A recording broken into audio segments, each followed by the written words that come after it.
Hello, everybody. This again is FIDE Master Dalton Perrine from ChessUniversity.com, and this is another video in the Tactics Time video series we're going to be continuing today. Once again, in this video series, I'm going to be working on solving different tactics trainer positions here on chess.com. With each position, I'm going to first of all give you guys the chance to, I'm going to show you guys the tactic, give you the chance to pause the video so you can work on solving the tactic for yourself, and then I'll be explaining my thought process and showing the solution to the tactic puzzle on the board. So, without any more waiting, it's time for some tactics here. So, we're picking up where we left off.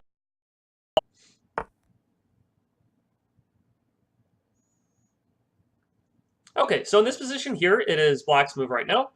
White has just made the move Queen F2, and it's up for us as Black to figure out what we're going to do here. So, go ahead and pause your video and think for a bit here and see if you can figure out what Black should do.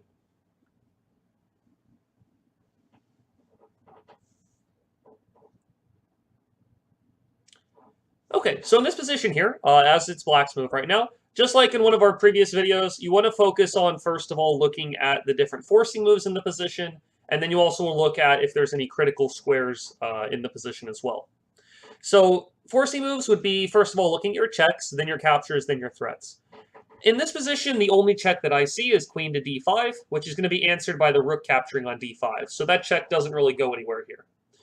The captures I see available are queen takes b2, rook takes e3, queen takes b2, rook takes e3, and bishop takes a3. Queen takes b2 just loses the queen. Bishop takes a3 just loses the bishop. However, rook takes e3 does actually end up working out in this position because it actually ties two critical squares together. Both the bishop on e3 as well as the pawn on b2 are both attacked once and defended once on both of those squares. We can actually make the move in this position, rook takes e3, because after white takes back, we now take on b2, and we're forking both the king and the rook on a1, which was undefended. Now white blocks the check with the queen. We're going to capture the rook here, and we've simply won a full minor piece at this point. So we're obviously in a better position than white is at this point. Okay, so that's... Okay, so in this position here, it is white's move right now. Let's go ahead and see what we can figure out in this one here. Go ahead and pause the video, see what you can come up with, and then we will talk about it.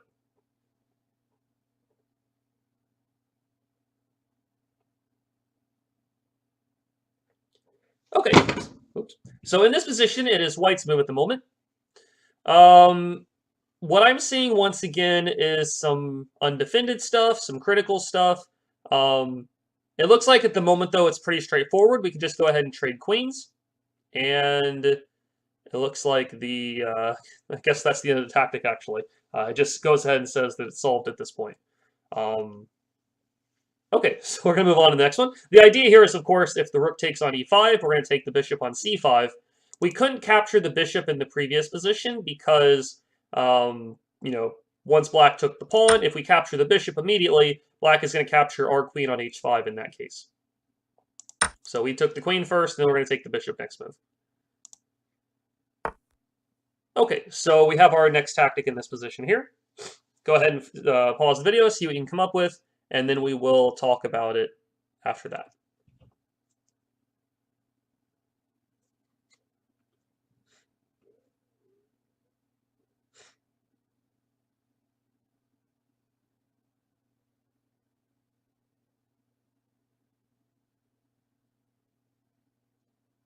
Okay, so in this position here, it is black's move right now.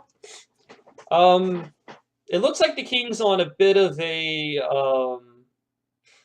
run here. Not too many places for the white king to move to, and it's our move at the moment. So what I'm seeing here is I like this. I'm looking at queen g2 because already that's a forcing move that's going to force white to move around a bit. How is white going to answer that? I believe the bishop would probably block on f2, but then we have a move like knight to d4 check. The king has to move to e3 or d2. If it goes to d2, we can take the bishop on f2. If it goes up to e3, the king actually has no moves available in that position. So we could go queen g2 up to g5 when the king is on the e3 square.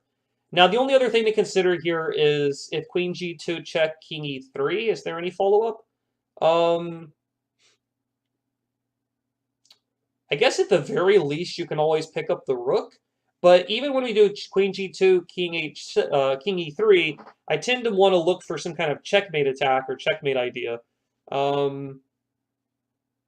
Maybe something like g6 and then bishop h6 after that. That looks a bit, you know, a bit strong in the position. So I'm going to go ahead and go with that. Queen g2 check. He blocks with the bishop, so this makes it a little bit easier. We're going to go ahead and go knight d4 check. This time he moves away from the bishop, but if he had played king e3, I was going to mate with queen g5. We're going to go ahead and take the bishop. Once the king moves again, you can also pick up the other bishop on f7, and you're going to be up a full minor piece at that point. Plus, the king is going to be very weak. So definitely a pretty good position for black to be in here. Let's go ahead and move on to our next puzzle position.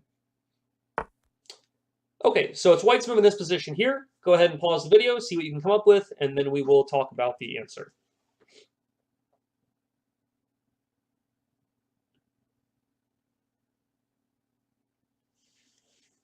Okay, so again, we generally want to start off by looking at our forcing moves in every position.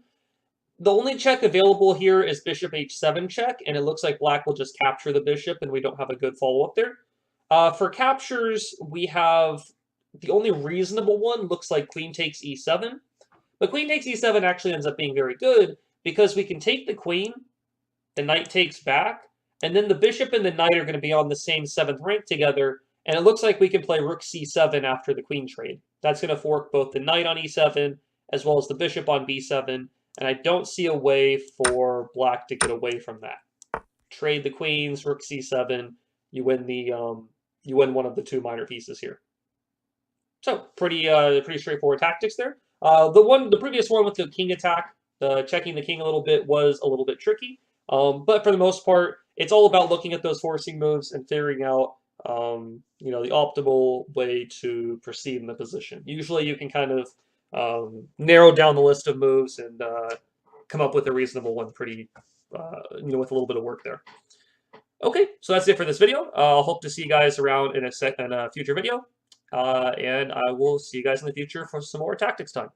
All right.